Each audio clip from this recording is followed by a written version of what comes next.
Hello all, thank you for watching this video. After I finished editing it, I realized that there were two things I wanted to come back and say. I've become a bit of a stickler for details in terms of my videos, and as you know, in the science world, your credibility and reputation are everything. So I just wanted to say that in this video, and you can't edit out everything. I'm learning that as a movie maker here. As in the video, I refer to a commenter as Nuller, and out of respect, actually her name is Nilufer. And Nilufer basically pointed me in the direction of the G6PD Deficiency Favism Association. Okay, so I just wanted to, I mispronounced her name, and I just wanted to come back and cover that. And also, I called the G6PD Deficiency Foundation the G6PD Deficiency Association. I showed the screenshots, and I've left the proper website link in the comment section below, but I just wanted to say it.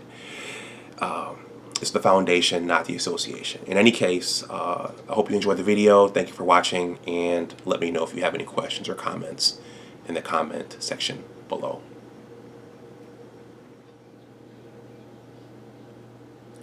In this video, I want to revisit the disciplines of pharmacogenetics / toxicogenetics.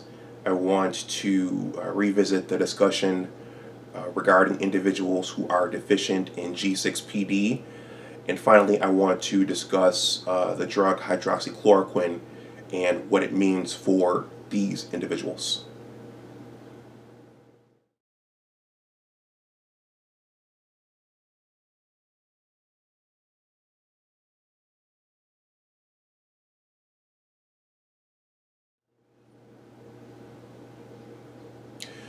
Welcome back to my channel. My name is Dr. Anwar Youssef Dunbar, and this is Big Discussions 76, Science and Technology. First of all, please like this video, please share it, and please subscribe to my channel. Well, I'm back with another video on the coronavirus, though not directly on the coronavirus. This is a as you'll see, this video and this story is going to be more so kind of a side topic from the actual virus itself, though it's related because it deals with treating the sickness caused by the virus. So by the time this video is over, I will hope to have convinced you that it's not just the dose that makes the poison. I'm wearing a shirt now that says that, and that's a traditional law of toxicology. It's the dose that determines the poison. That was, I believe, written and stated by Paracelsus. But I hope that I will have convinced you that it's also the genetics of the individual that determines the poison. So I'm going to open this video by saying that I never want to go tit for tat with commenters under my videos. And that happens oftentimes in this era of social media, right here on YouTube and on Twitter and Facebook. You get these back and forths with people. And instead, I want to find the teachable moments in things. As I've said in previous videos, I'm not married to being right for the sake of my own ego and for the glorification of myself, and I think it's more important to be accurate, particularly in this instance where we're talking about human health and potentially killing people with treatments for other diseases, in this case COVID-19. And so on this channel, I often talk about the keys to doing science and learning science and communicating science. And I think one of the keys to doing so is remaining cordial and being cordial with other scientists and individuals who are interested in a particular subject matter and or content area. So I want to say that the more cordial we are with one another, that's going to lead to the increased likelihood that the truth is going to get out, and more people will be saved. And so, when there's more civility, that's better than when there's more rancor and more snarkiness between one another. So I'm saying that to say that when I first shot my content on chloroquine and hydroxychloroquine, I didn't mention the whole G6PD aspect, individuals who are deficient in glucose 6-phosphate dehydrogenase. I didn't mention that because I was unfamiliar with it. And had I known about that piece earlier in that first video, I would have synthesized that into my discussion and my analysis, but I just didn't know, as I'm not familiar with that field. And so what I realized is that this is a story about pharmacogenomics / genetics and toxicogenomics / genetics. Those two are, genetics and genomics are used interchangeably. They're synonymous. But this is a pharmacogenetics / toxicogenetics story.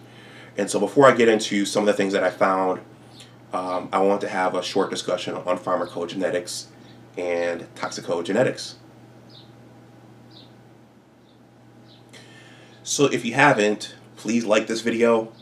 The more likes this video gets, the higher it ascends in YouTube's algorithm, and the higher my channel ascends in YouTube's algorithm. And best of all, the likes are free.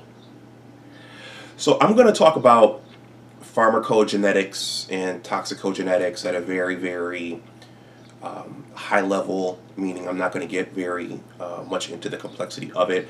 I'm honestly not an expert on it, but I know just enough to be able to discuss what they are.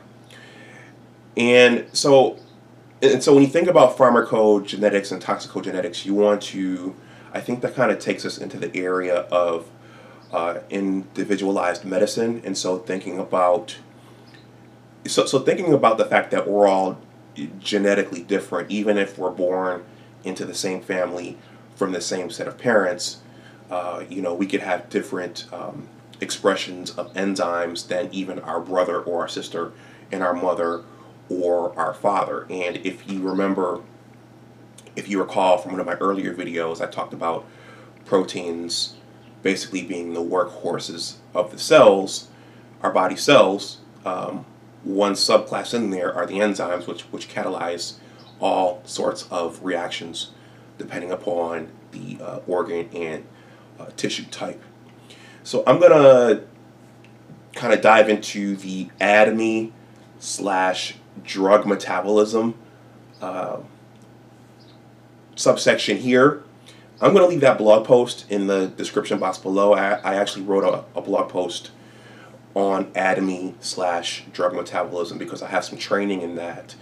The ADME stands for absorption, distribution, metabolism, and excretion. So how the body handles molecules and xenobiotics and endogenous compounds as well.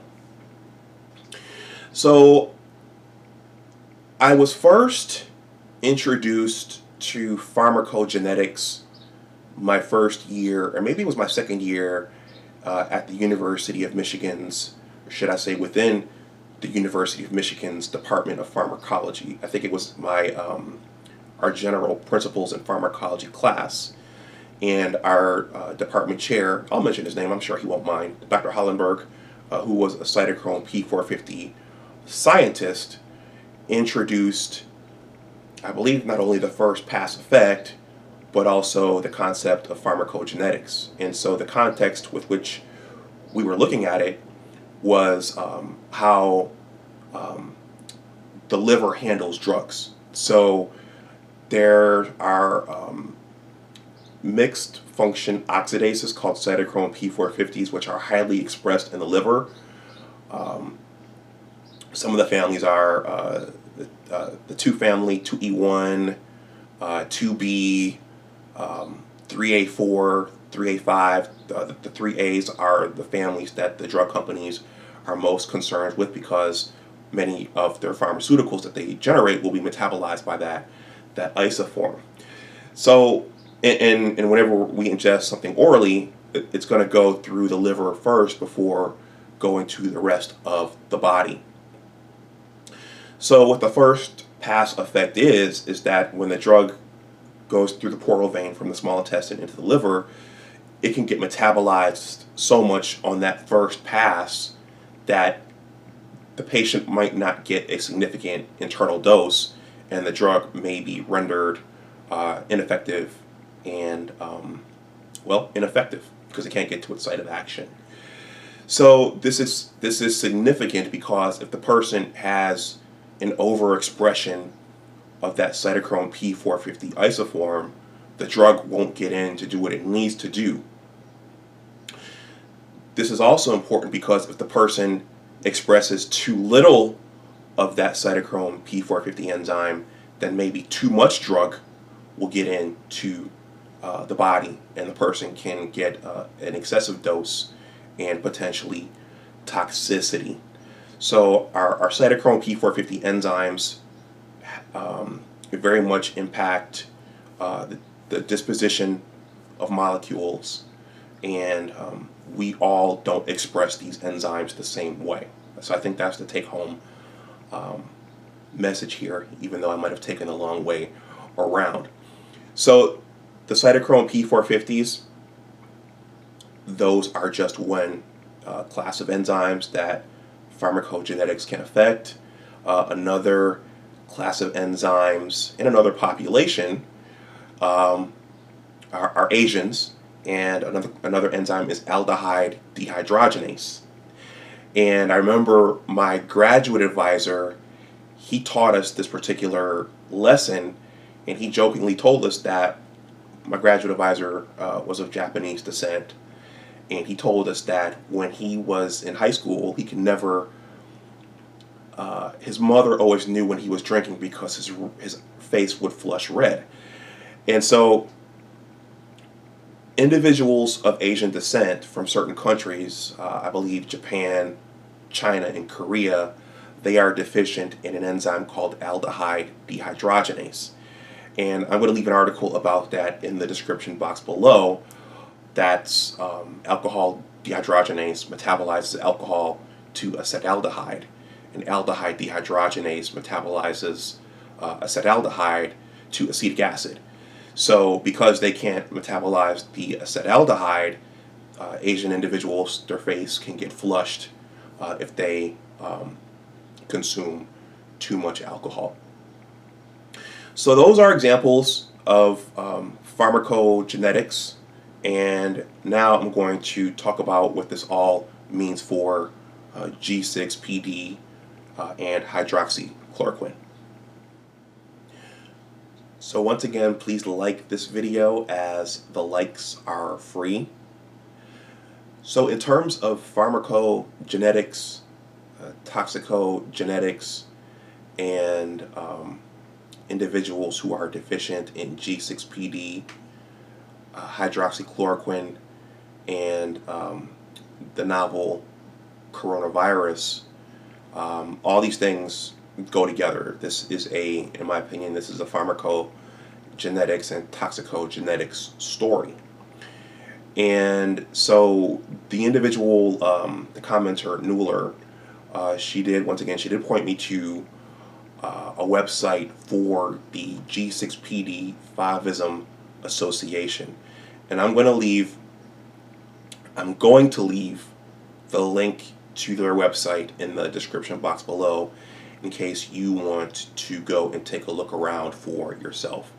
When I looked around the website, it seems to be a group based out of Italy. Interestingly, I couldn't find a page to see if the people running this organization were actual scientists or physicians. And usually when you go to a website like this with an agenda, you want to see who's running it and what their credentials are and what their backgrounds are. I'm not saying the information there is not valid, but I'm just saying when you want to have confidence in what you're reading, you also want to know who's posting the information. They have a drugs page, a drug page that lists out drugs and how dangerous they are for individuals with G6PD deficiency. Interestingly, ascorbic acid was listed, was on that list. Ascorbic acid is vitamin C, and that's interesting because one of the vitamins that has been encouraged to combat the novel coronavirus and COVID-19 is vitamin C. So individuals who are deficient in G6PD seem to be at an increased danger for hemolysis due to ascorbic acid. The site also listed out chloroquine and hydroxychloroquine. Interestingly, they rated hydroxychloroquine as more toxic than the chloroquine itself, which contradicts some of the information that I had read. I had read that hydroxychloroquine was the safer drug than chloroquine. But again, we're talking about individuals here who are deficient in G6PD. And I'm going to come back to that at the end of the video, that distinction. So, seeing this website and the information posted here, again, I wasn't an expert in this field, so I wanted to go ask someone who was perhaps a little more familiar with it. So I reached out and I emailed the author of the Chloroquine is Not a Panacea paper, Dr. Danvik. I hope he doesn't mind me mentioning him, but he is the author of that paper, and I cited that paper in one of my previous videos, and he did verify that it is a much more complex field and story than he thought it was, and than what I initially thought it was. He shared some data with me from that's readily available online, and he also pointed me to the G6PD Deficiency Association, which is based right here in the United States. So we have an organization right here in the United States advocating for these individuals and bringing health information for these individuals to the forefront right now. And I'm going to leave their website in the description box below as well, so that you can go to their website and take a look around in case you're in case you're curious about this. I did take a brief look. They do have their board members listed there, so you can see them and email them. And they also do have a list of medications there as well that are a danger to individuals who are deficient in G6PD. Hydroxychloroquine is one of them. So I'm going to end this by saying that this is a real thing and this is a real concern. There are individuals who are deficient in this enzyme, and these individuals are in danger of being administered certain kinds of medications on top of being at risk for the novel coronavirus. So I would recommend any viewers, or if you know someone who is of African descent or who is of Italian or Mediterranean descent, ask your doctor to get genotyped. Ask your doctor if you're to determine if you're at risk for hemolysis and these types of sicknesses associated with G6PD. Now, I'm going to close with a question that I thought about as I was thinking about all this. So this is a real thing. So we know we have this population over here that's at higher risk for hemolysis. These G6PD individuals, they're at higher risk for hemolysis due to hydroxychloroquine. So we know that. But is it still a viable treatment for individuals who are not deficient in G6PD in terms of the novel coronavirus? So can we still treat these individuals over here with hydroxychloroquine while we treat these individuals who are deficient in G6PD with something else like an antiviral like remdesivir?